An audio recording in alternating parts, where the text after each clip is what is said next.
Secretary. It's a pleasure to see you. Thank you for your patience. Thank you for your constituent. Yes, I know. I'm thrilled about that. I hope you are too. But nevertheless, we have a bit of a similar background. We both went to Stanford. I hesitate to compare my physics report card with yours, but nevertheless, glad to see you where you sit, and glad that I'm here as well. So 3 points that I just wanted to, or 2 questions and really 1 point. I'll start with the point first. Intrigued a little bit, Mr. Secretary, by your response to one of my colleagues' questions earlier about STEM and the importance of STEM education, really for that foundation going forward for that next generation of engineers and that skill set that we need for whatever those jobs of the future are. Very intrigued by that training program. The district that I represent, you're very familiar with, span the spectrum in terms of economic outlook. Massachusetts has struggled a bit getting the low skill to middle skill, while we've done well with the middle skill to the high skill. So would be thrilled to learn more about and support any of those efforts that you have for a mentorship or trainee program. So please just keep us in mind as that develops.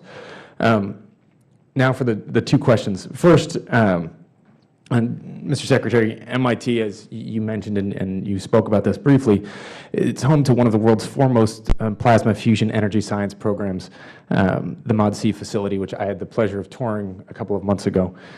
Ultimately, the administration's FY14 budget request terminates that facility, and while proposing an overall increase to the FY13 enacted levels. The increase in funding request will support the U.S. contribution to the ITER, or the ITER International Fusion Project.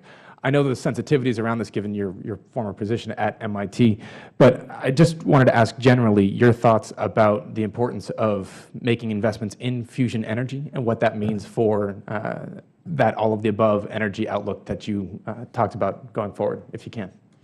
Thank you. Well, okay, respectfully, I cannot answer anything with regard to the specifics of the program. Understood. General Counsel has recused me from that. In general, in terms of fusion, I think fusion is actually, I should say, fusion and plasma science, I think, are an important area for continued DOE support.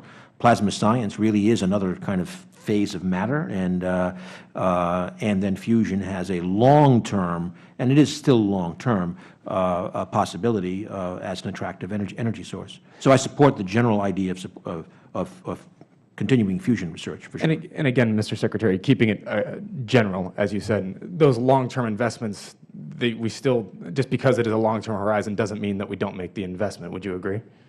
No, we have to. If we don't make it today, we won't have it in the future.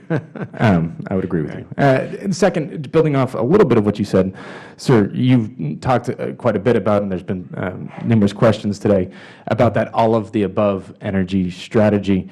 The FY14 administration budget includes $2.78 billion for the Office of Energy Efficiency and Renewable Energy, which proposes a number of increases to its programs across the board. You also mentioned in your testimony, sir, the Race to the Top initiative as part of your larger focus on national energy policy. You touched upon this a little bit earlier, sir, but if there are parts of our across-the-board energy portfolio that are not yet cost competitive because of barriers to technological advancement, how would you propose going forward to lower those barriers to make them, in fact, technologically, to make the technological advancements to make it cost effective? Well, I think we need as we, I think, have, a portfolio of instruments. At the foundation is the basic R&D, which gives us, the new possibilities. But then, of course, we have something like ARPA-E, which takes promising but still high-risk technologies and moves them, hopefully, to the place where they become market attractive for investors. And I think we're seeing a lot of success now developing there. That the program is still new. I mean, it's about 3.5 years old, well, going on 4, I guess. So that's very, very encouraging.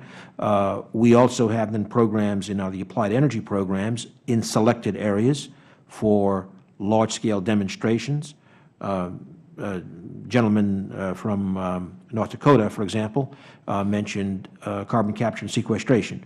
That's a place where demonstrating the viability of large-scale storage is just not credible without DOE, without government investment. And then when it comes to deploying or helping the deployment, then we have things like the loan programs, for example, where, by the way, I didn't get the chance to say this earlier, so I'll say it now. The fact is that this loan portfolio, even if we project with uncertainty on some of the remaining loans going forward, we're talking about no more than 10% loss against the congressionally approved loan loss reserve. That is a pretty good performing portfolio, not to mention things like Tesla paying back $500 million 9 years early, et cetera, et cetera. And by the way, Tesla next year, their announced plan is they're going to become an exporter of vehicles now next year. So it's a great story. But also, the world's largest concentrated solar plant in the California desert just had a ceremony a few weeks ago. So I guess our view is that we are moving inexorably, as we have for a century, towards a lower carbon future. And if we want to sit around and not have those technologies develop here, well, we're going to be buyers and not sellers. And we still, I believe that we still are the strongest innovation engine. It's a question of now of capturing that innovation in our marketplace. Thank you, Mr. Secretary. I yield back. Thank you.